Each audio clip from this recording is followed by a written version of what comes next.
Olá, a paz e amor de Deus estão com todos nós. Vamos começar agora nosso oitavo dia de aula do ProEnem, o cursinho da UTF, de alunos para alunos, onde nas aulas geminadas 15 e 16 abordaremos matrizes e determinantes, conforme visualizamos aqui nos tópicos da nossa aula. Eu sou o professor Gabriel, conforme já tenho me apresentado nas últimas aulas, e vamos dar início a esse conteúdo.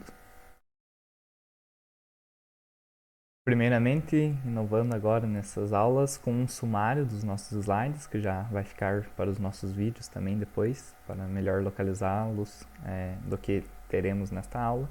Veremos as aplicações, as matrizes, a definição, um exemplo básico inicialmente, alguns tipos delas, depois como faremos igualdade entre matrizes, algumas outras terminologias, e o assunto é longo, né, extenso. Adição e subtração de matrizes, que é praticamente a mesma coisa, produto entre matrizes e suas propriedades e suas características, um exemplo mais completo, desenvolvido, matrizes inversas, continuando, determinantes, que também tem a ver com matrizes, né? Meio que um subtópico de matrizes, mas por ele ser bastante grande, resolvi deixar a parte aqui, com definição, determinantes de primeira e segunda ordem, que são bem simples, determinantes de terceira ordem, que são um pouquinho mais complexos, mas também razoável para ser feito os cálculos, e determinantes de ordens superiores, que também dá para calcular de terceira ordem e segunda ordem, que são os mais difíceis possível, mas que também não é o bicho, não é algo do além, a partir da compreensão de cofator torna-se fácil. Depois temos resolução de exercícios, né? Os enunciados primeiro, depois o gabarito com a resolução. Ainda não fiz eles enquanto estou gravando essa aula, por isso que ainda não sei as páginas. Antes do fim temos as referências, que deixei 3 links, dos quais peguei assuntos para cá, além, é claro, da nossa bibliografia básica, né? Aqui, do COC, o Sistema de Ensino. Podemos ver que o livro é bem grosso, né? Tem várias páginas, então não vai dar para vê-lo todo nessa aula. Progressões e sistemas lineares deixaremos para as aulas seguintes. Sistemas lineares têm muito a ver com isso, progressões acho que já é um pouquinho diferente. E por fim, no último slide, o agradecimento. Peço uma devolutiva para vocês, igual a gente conversou com a diretoria do ProEnem, via um Google Forms bem simplesinho, com 2 questões praticamente, e o meu contato. Então, seria isso que veremos hoje. Começamos com matrizes. Pelas imagens já podemos ter uma ideia de que se tratam de várias informações, de modo simplificado. Vamos pegar os dados ali, que às vezes tem 3 direções, força, tensão, deformação, por exemplo, né? Como a figura do canto superior direito, e transformamos em uma tabela resumida com simplesmente os dados, onde que as linhas podem ser a característica dela e as colunas a direção, por exemplo, eixo X, eixo Y, eixo Z. E fica mais fácil de visualizar, simplificando o nosso problema. No Excel, qualquer tabela que a gente tem com apenas números são matrizes e vice-versa, como veremos na definição. Matrizes são tabelas com apenas números. E na esquerda superior também vemos uma aplicação onde pode-se usar matrizes já mais complexo, que eu nem entendi muito bem, apenas peguei da internet para trazer para vocês. Vamos a algumas aplicações então. Lembrando que, conforme a Wikipédia diz, está em todo lugar matriz, visto que são tabelas com números. Em probabilidade estatística, podemos utilizar matrizes estocásticas, que eu nem sei bem o que é, para descrever conjuntos de probabilidades. Enfim, usa-se matrizes para isso, conforme a referência bibliográfica número 1. Em física, conforme a referência bibliográfica número 2, do InfoEscola, usamos em vários campos, como mecânica clássica, ótica, eletromagnetismo, mecânica quântica, eletrodinâmica quântica, além de na descrição do movimento. Então, sempre quando a gente vai descrever, ele está correndo na direção tal, com velocidade tal, enfim, várias características do movimento, podemos expressar esses dados em matrizes. Quando são matrizes lineares, né, com apenas uma coluna ou apenas uma linha, podemos dizer que são vetores também. Na informática ou computação, temos exemplos clássicos de matrizes, em programas onde eles aparecem no auxílio de cálculos matemáticos, editores de imagem e o próprio teclado que nós digitamos aqui. Além de muitos outros, né? A computação é um campo abrangente do uso de matrizes. Por exemplo, algoritmos de ranqueamento de páginas, através de métodos de elementos finitos e muitos outros que a gente consegue visualizar a aplicação das matrizes em nossa realidade. Agora, vindo um pouco mais para a minha área, que eu estou me graduando agora, no 8º período de Engenharia Civil, a gente usa a matriz para o cálculo de estruturas de sustentação em um plano, de um edifício, por exemplo, nas lajes. Que seria o que eu vou ver agora, nesse exato período que estou iniciando agora a disciplina de Concreto Armado 2, veremos a aplicação disso em lajes. Espero que enxergue algumas matrizes lá.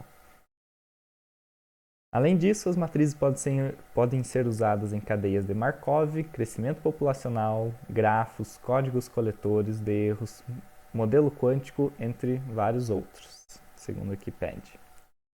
E agora sim, partimos para a definição no nosso slide 10. São tabelas sem linhas, com apenas números. Observando ali a matriz A, então a gente pode expressar com colchetes ou parênteses simplesmente em volta dela, do lado esquerdo e do lado direito.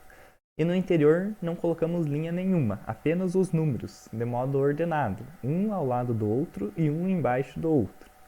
Onde as linhas a gente chama de M-linhas, então por isso que a última linha dessa nossa matriz genérica aqui, ela tem o subíndice M na parte de baixo do número, né? E as colunas são N, então temos N colunas nesse caso, contando sempre da esquerda para a direita e de cima para baixo, né, no caso das linhas. Então essa matriz genérica tem M linhas, M de mãe e N de nossa, colunas. Então, por isso que ali no canto inferior esquerdo, a simplificação da denominação de matrizes é A e J, M por N. Então aquele X simplesmente é para indicar que é como se fosse um plano cartesiano, né? Como se fosse dois eixos, um horizontal e um vertical, onde M são as linhas, M de mãe, e N de nada, de nós, é as colunas. Onde o I varia entre 1 e M, variando todas as linhas, e o J, analogamente, entre todas as colunas, sempre de 1 a N, né? Nunca teremos a linha 0 ou a linha N mais 1 em uma matriz M por N. E esse IJ precisa estar nos inteiros, né? Claro. Além de estar nos inteiros nos naturais, se a gente fosse ir mais a fundo. Vamos para um exemplo simples, que o próprio site do InfoEscola traz para nós. A tabela que se segue, ela exibe a nota média da turma, de cada turma, né? Turmas A, B, C e D, em 4 disciplinas: português, matemática, história e geografia. Vejamos que, como só tem números dentro dessa tabela, que no caso é mais um quadro pela formatação ali, né? Mas em si, o conceito de tabela que apenas apresenta números, quadro pode conter outras informações também, teórica, podemos transformá-la em uma matriz, como vemos a seguir à direita. Pegamos apenas os valores da primeira linha 8989, que são as notas médias da turma A para matemática, português, história e geografia, respectivamente, e colocamos na primeira linha da nossa matriz, conforme pode-se observar ali, 8989. Analogamente, fazemos para as outras linhas também, 7, 5, 6 e 6 para a segunda linha, que seria o M de mãe igual a 2, o 8777, que seria o M de mãe igual a 3, né, a terceira linha, o 7889 para a última linha, a linha M, que no caso a nossa matriz deste exemplo é uma matriz 4x4, 4 linhas e 4 colunas. Daria também para descrevermos essa matriz de outra forma, analisando as colunas. Então, 8787 na primeira coluna, n igual a 1, 9578 na segunda coluna, n igual a 2, para n igual a 3, 8678, que seriam as notas médias em história dessas 4 turmas. Por fim, a nota média em geografia das 4 turmas, A, B, C e D, respectivamente, são 9679, conforme a coluna n igual a 4, que é a última da nossa matriz. Seria uma matriz 4x4, né? Com m de mãe igual a 4 linhas e n de nós como 4 colunas, né? Agora vamos para um caso de matrizes específicas. Me desculpem a configuração dos parênteses extras ali, é porque é um pouquinho complicado mexer com eles nas apresentações Google, onde eu preparei essa aula. Matriz linha, a letra A. Possui uma única linha, como o próprio nome diz, é fácil de identificar, então pode ter quantos elementos for necessário existir, desde que todos na mesma linha, na primeira linha. Então a nossa matriz vai ter o formato 1 por n. Então m de mãe sempre vai ser 1, uma única linha. E para a quantidade de colunas temos variáveis, né, dependendo de cada matriz. Nesse exemplo, A 1 por 4, temos n de nós igual a 4 colunas, onde os elementos são 9, 0, x e menos 1. Então eu falei que os números são só números, né, que os termos, né, das entradas de cada matriz são só números, mas aparece um x, que nesse caso simboliza uma incógnita ou uma variável, mas que ele só pode assumir valores de números, pertencentes aos reais, né, em geral, quando ocultado, denunciado essa informação.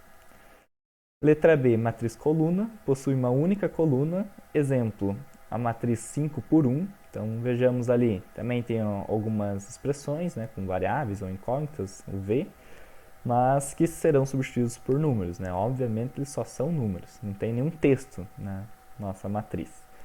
E análogo ao caso da matriz linha, o próprio nome já indica o modo como ela vai ser, o tipo dela, e o n de nós sempre vai ser 1, nunca vai mudar, nunca será possível ser outro, porque ela apenas possui uma coluna. A matriz nula, todos os elementos, que são chamadas as entradas da matriz, cada coordenada, por exemplo, da nossa tabela, que se transformou em matriz, é chamada entrada, precisam ser nulos, precisam ser zero. Então, analisando agora aqui, o nosso exemplo O, 2 por 7. Em geral, as matrizes nulas são chamadas de O, que se assemelham ao número zero. E até porque o liga e desliga, né, on, off, ali. Não, acho que esse exemplo não é. Sei que em algum caso da história confundiram o O com o zero, e daí isso é muito utilizado também em outros casos. Enfim, voltando, o exemplo da nossa letra C de matriz nula é uma matriz maior do que as outras que estamos acostumados, mas ela pode ser de qualquer tamanho. 2 por 7, por exemplo, com 2 linhas e 7 colunas, onde todos os elementos são zeros, são nulos. Então podemos observar aqui que não tem nada diferente de zero. Se tivesse um x, um y ali e falasse assim, ou seja, uma variável, uma incógnita, olha, essa matriz é nula. Então nós já saberíamos que o x ou y, essa nossa incógnita em questão, valeria zero. Porque é uma matriz nula, todos os elementos são nulos. Matriz quadrada possui o mesmo número de linhas e de colunas, m igual a n.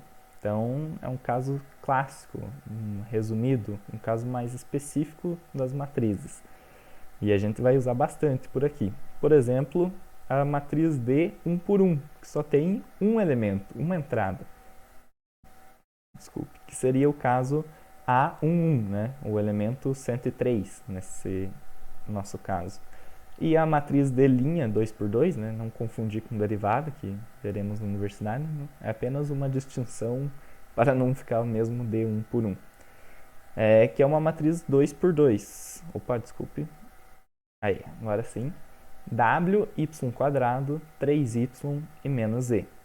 Tem 4 entradas, 2 linhas por 2 colunas. A primeira linha w, y ao quadrado, a primeira coluna w, 3y, a segunda linha é 3y e menos z, e a última coluna, a segunda, é y ao quadrado e menos z.